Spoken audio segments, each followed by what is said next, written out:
Well, hey there, everyone. Welcome back to another episode of the Island Church Weekly Podcast. I am joined as ever by Pastor Will McRaney. Today, we are going to be recapping what was a busy weekend at Island Church. So, why don't we just Yes, hop right in, man? Tell us all about the weekend. Tell us the good, the bad, the cold, because it was a little chilly out. little Just chilly let me know how these it went. days. Yeah, We're having our 2 or 3 days of fall weather, so had that's 2 or 3 days of it, that's for sure. that's Yep. somebody would be hard pressed to call it winter. Yeah, So yeah, that's for sure. anyway, I don't think anyone thinks it's so winter. this past week, this Sunday morning, we had the Island Bells. Yeah, Certainly appreciate JJ and all the ladies playing, and just a beautiful sound, and just adds to what we're doing. And so that went really well. That was good. They played both in the Sunday morning service and they played in our musical special, which we'll talk about in just a second. And then in terms of sermon, Matt, I'm on this series on good news at Christmas, and everybody needs looking for good news. And yeah, a lot of bad news in the world, and challenges just happen, things just happen. But this is just really good news of Christ. And so this particular week, we talked about peace and good tidings of peace, great yeah. peace. And that happens through a person, that happens through Jesus. I really encourage you. I had a lot of good feedback from the message this week, and if you weren't able to join us, maybe you're still away for this time. You're about to come back, maybe for the winter. I encourage you just to take a look at the message, and that'll give you a feel for what's going on. But it was just a great Sunday for us. That was good. Had some guests, had some young people with us. Moving towards getting ready for this building. We've got some young people around. We just got That's a way to happening. have all of them together, because you Yeah, have talked about it, Matt. When yeah, people walk in the door, they want to know, are they welcome? Are they greeted? Somebody wants them actually there. And then the next thing they want to know is, there anybody here like me? right. And so with the new facility, we're going to be able to pull people in more numbers together, and there'll be more people like them. And so that's going to be a good thing. But anyway, God's bringing some people, and that's really encouraging. And then Sunday night, we had the special music, 3 flavors of music. We had singing For by the everyone, Pitchforks, right? Had right? singing, beautiful a cappella singing from the young people. That was just outstanding. If you were here, you saw that. So that was really well done. And then we had our bells play again. JJ and the ladies played, and we had singing. Then we had the bells, and then we had Alec Kinzik that. She played actually just from memory, or just as she kind of made it up as she goes. I mean, she's quite a gifted musician in so many different areas, plays lots of different instruments. So haven't heard her on the drums yet. I heard she plays them, which I said on Sunday. I haven't heard her on the drums yet, but just appreciate her and her mixing in some old Christmas things and some new things that she's written. So it was just a good Sunday, and quite a number of people and guests from the community. So Yeah, it was a good lots. Sunday. Some good Yeah, refreshment. Yep. So yeah. Cool. Well, what's coming up that folks need to know about? What are I mean, we're gonna look up, and it's Christmas next week, so it's right. here. It's Yep. here. It's going to happen. This is the only day that will ever be this day in the existence of the world. So Yep, each that's it. day is special. Yeah. Well, what's going on right now is we're actually having soil testing. People will probably watch this Probably on Wednesday or Thursday. Thursday. Yeah, Yeah. by Thursday. Yeah. And I think the soil testing is going to take place tomorrow on Wednesday. Well, for our time frame. Yeah. And so that's taking place, and that will tell us what types of things we need to stick in the ground to hold our building up. That's absolutely. Anyway. So it's one of the last kinds of things that we're working on. It's not the last thing, but our mechanical, electrical, plumbing plans are all coming together. Everybody's working.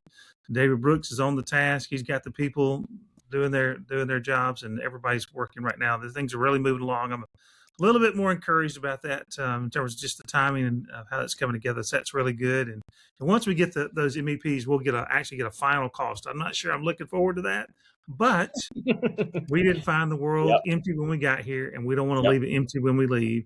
And we're talking about doing a facility that will allow people to connect with each other and connect with Jesus Christ, is the Savior of the world, and that building can stand for another 100 years.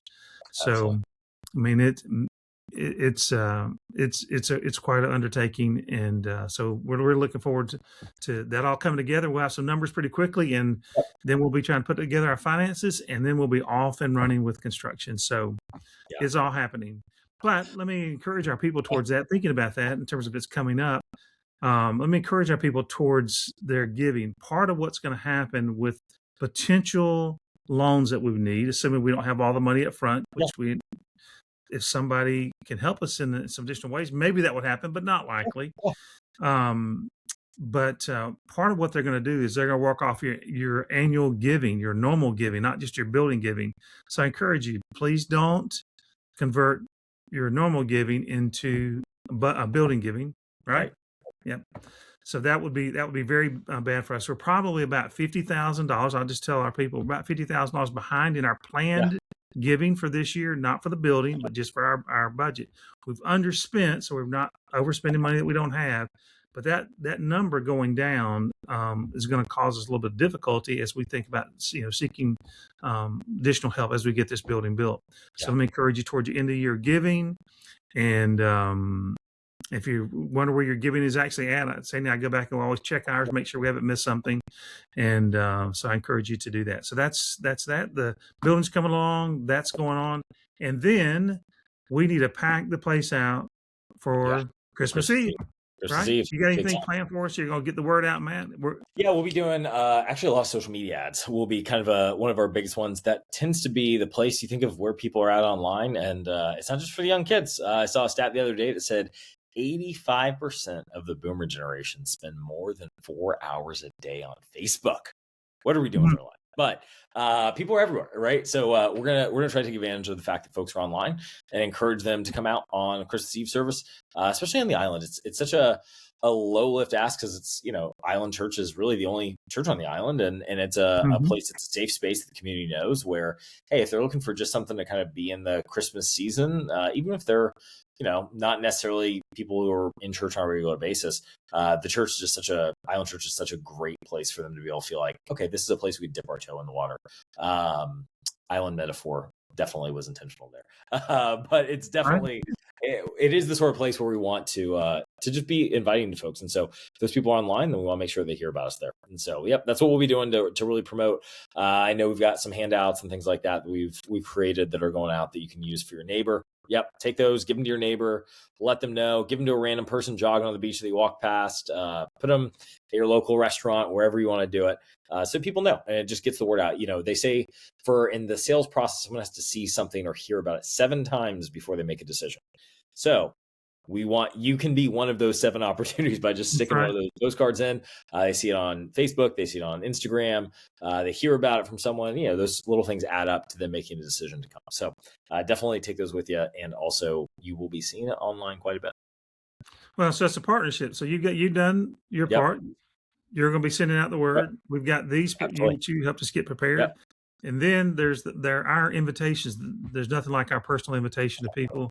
And so bring them with you, meet them here, whatever it is. And it's really, it gives them an opportunity to get connected to our church and ultimately to Christ, which is the real objective there. And so we get a chance to impact eternity and what we're doing. It's not just pulling events off and doing nice cards. It really is about changing families. It's about changing the lives of children. It's about changing eternal destination for people. Absolutely. So really, really good. So awesome stuff. Well, Pastor Will, how can folks be praying for the church this week? Well, they need to pray for that person that they're going to be inviting. Pray for the one. That's one of the big things. And then just pray for that people's response. We understand that people come out often 1 time a year, 2 times a year. We get that, but it has to start someplace. And that's then everyone should be thinking about in terms of our facility. Many have already made contributions and gifts and investments into this our bridge campaign, our bridge project, which is really just an expansion of our mission.